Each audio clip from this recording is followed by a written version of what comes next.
안녕하세요. 운동을 만나고입니다. 자, 이번 시간에는 체형평가에서 상지관절의 구조적, 기능적 체형평가 방법으로 참고하시면 좋을 것 같습니다. 부위별로 다룬 적이 있는데 다시 한번 정리하는 시간을 가져보도록 하겠습니다. 스스로 체형을 평가하고 문제점을 바르게 알고 필요한 운동들을 분별해서 자신에게 맞는 운동 방법들을 찾으시면 좋을 것 같습니다. 신체의 기능이 저하되면서 몸이 아프시고 불편하신 분들이 많이 계시는데요. 구조적인 문제 때문에 근골격계의 기능적 문제가 더 악화되는 경우가 많은 것 같습니다. 그런 경우에는 근골격계 질환으로 이어질 수 있기 때문에 꾸준한 기능 회복과 기능 유지를 위한 운동을 하시는 것이 중요한 것 같습니다. 상지관절 체형평가 시작하겠습니다. 상지관절의 구조적 평가와 기능 평가 방법으로 수지관절을 포함한 수관절과 주관절 그리고 경관절을 평가합니다. 신체 정렬과 체형 평가는 선천적인 요인과 후천적인 요인으로 평가될 수 있습니다.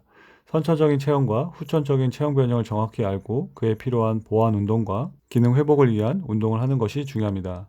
상지관절의 체형 평가로 사진을 찍어서 정상적인 상지 정렬과 평상시 상지 정렬을 비교 확인할 수 있습니다. 정면 평가에서 상지가 자연스러운 정렬을 하는지 또는 체관에서 벌어져 정렬하는지, 주관절이 체관에서 벌어지면서 손등을 보이고 허벅지 앞에 정렬하는지, 주관절이 체관에 붙고 엄지손이 정면을 보이면서 정렬하는지, 또는 주관절이 체관에 붙어서 정렬하면서 손바닥의 3분의 1을 보이며 정렬하는지, 또 주관절이 체관에서 벌어지면서 엄지손이 정면으로 정렬하는지를 확인하고 좌우 상지 정렬을 확인합니다.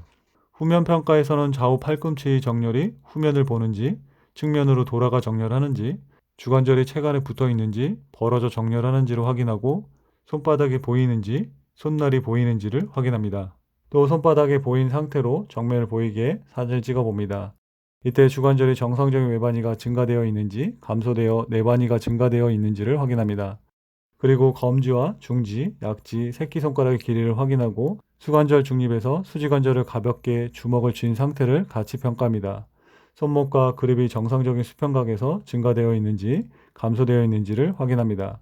측면 평가에서도 상지가 자연스러운 정렬을 하는지 또는 주관절이 정상 굴곡보다 과굴곡되고 손이 허벅지 앞에 정렬하는지 또는 주관절이 정상적인 굴곡과 손이 허벅지 앞에 정렬하는지 주관절 굴곡 없이 일직선으로 정렬하면서 허벅지 중앙에 정렬하는지를 확인합니다. 또 상지를 앞으로 나란히 하고 사진을 찍었을 때 상지의 굴곡 없이 일직선인지 주관절 외축 부위가 솟아 보이는지 일직선보다 굴곡되어 보이는지를 확인하고 주관절을 신전했을 때 정상적인 정렬을 하는지 과신전하는지를 확인합니다.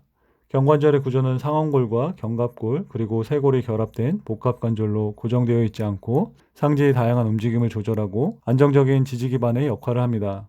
17개 이상의 근골격계가 협응적으로 움직임을 만들어내며 안정적인 결합을 이루고 있기 때문에 경관절의 기능 범위를 확인하고 평가합니다.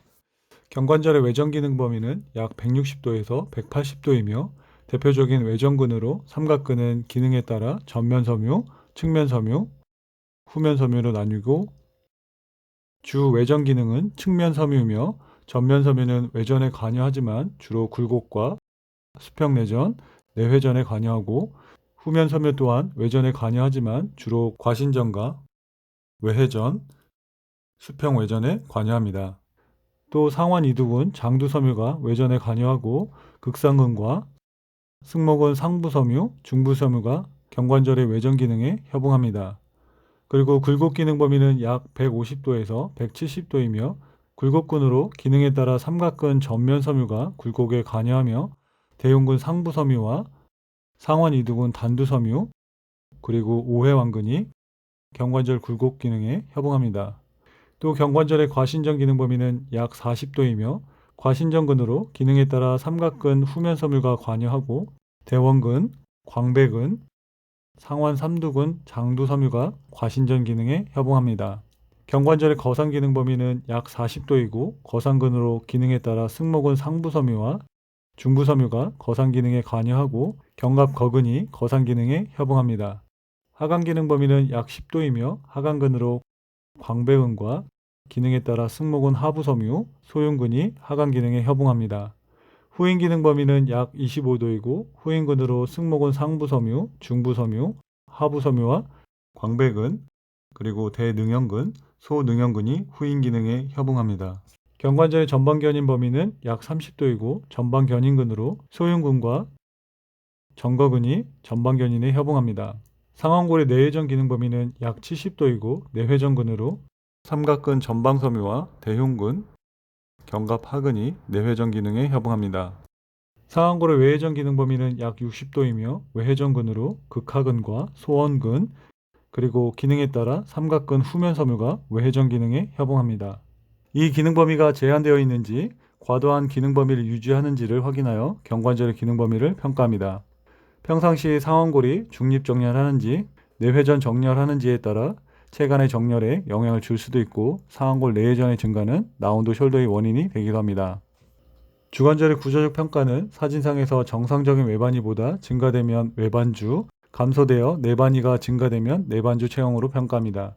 기능적인 평가에서 주관절의 굴곡 기능 범위는 약 150도이고 굴곡근으로 상완 이두근 장두와 단두, 그리고 상완근, 완요골근이 굴곡 기능을 하며 신전의 범위는 약 5도까지이며 이보다 감소되는 과신전이 있을 수도 있고 신전근으로 상완 삼두근, 장두, 외축두, 내축두, 주근이 신전 기능을 합니다.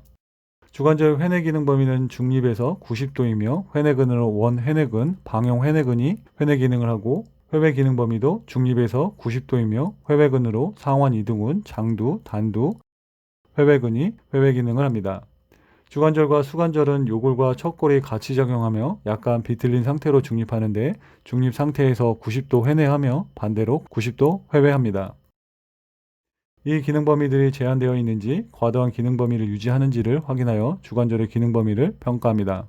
주관절의 정상적인 외반위가 증가되거나 감소됨에 따라 요골과 척골의 길이 차이가 생길 수도 있고 외반위의 증가는 요골의 과도한 회내가 발생할 수도 있으며 수관절 수근 굴곡근과 수근 신전근이 기능적으로 약해져 있을 수도 있고 그리고 회내근이 기능적 단축으로 약해져 있을 수도 있습니다. 또 정상적인 외반위보다 감소되어 내반위의 증가는 주관절의 외축 부위가 돌출되어 보일 수도 있고 수관절 수근 굴곡근이 기능적으로 약해져 있을 수도 있고 수관절 수근 신전근이 기능적 단축으로 약해져 있을 수도 있습니다. 예를 들어 비슷한 외반이라도 요골의 과도한 회내만 보이면서 상완골의 중립 정렬할 수도 있고 또는 요골의 과도한 회내 없이 상완골의 내회전 증가로 상지가 내회전 정렬할 수도 있으며 이런 경우는 주관절이 정상적인 외반위보다 증가되어 있을 수도 있습니다. 또 요골의 회내 없이 요골과 척골의 중립 정렬하고 손바닥이 보이며 상완골이 중립 정렬할 수도 있고 주관절의 체간에서 벌어진 정렬과 엄지선은 정면을 보이지만 상완골이 내회전된 정렬을 할 수도 있습니다. 이런 경우는 주관절의 정상적인 외반위보다 감소되어 내반위가 증가되어 있을 수도 있습니다. 외반위의 증가와 감소가 비슷하다고 해도 다른 평가가 있을 수 있기 때문에 같은 방법의 운동으로 접근하기보다는 정확한 체형 평가에 따라 자신만의 운동 방법을 찾는 것이 좋을 수도 있습니다. 남자와 여자의 차이가 있을 수도 있고 근섬유줄의 유연성 차이도 있기 때문에 운동 방법이 달라질 수도 있습니다.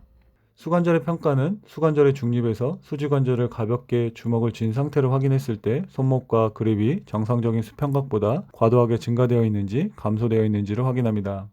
수평각이 증가된 경우 주관절 외반위가 증가되어 있을 수도 있고 수평각이 감소되어 있는 경우 내반위가 증가된 경우가 있을 수도 있습니다. 수관절의 굴곡 기능 범위는 약 60에서 80도이며 굴곡근으로 요축 수근굴근, 천지굴근, 심수지굴근, 척축 수근굴근이 굴곡 기능을 합니다. 수관절의 신전 기능 범위는 약 60도에서 80도이고 신전근으로 장요축 수근신근, 단요축 수근신근, 지신근, 척축 수근신근이 신전 기능을 합니다. 그리고 척골 내전 기능 범위는 약 30에서 40도이며 내전근으로 척축 수근굴근, 척축 수근신근이 내전 기능을 하고 요골 외전 기능 범위는 약 20도이며 외전근으로 장요축 수근신근, 요축 수근굴근, 단요축 수근신근이 외전 기능을 합니다. 개개인의 체형 평가에 따라서 구조적인 문제와 기능적인 문제가 다를 수 있기 때문에 같은 패턴으로 같은 문제를 동반하지 않을 수 있다는 점 다시 한번 말씀드립니다. 수지관절의 구조와 기능은 다음에 자세히 다뤄보도록 하겠습니다. 상지관절을 이용한 다양한 상체 운동들이 있지만 구조적인 문제와 기능적인 문제를 간과한 사용으로 여러 통증의 원인이 되기도 합니다. 구조적인 문제로 움직임이 제한적일 수도 있고 반대의 움직임이 일어날 수도 있고요. 근골격계의 기능적 차이로도 움직임이 제한적일 수 있기 때문에 필요하다면 정확한 체형평가에 따라서 구조적, 기능적 보완 운동과 기능 유지를 위한 운동을 하는 것이 중요합니다.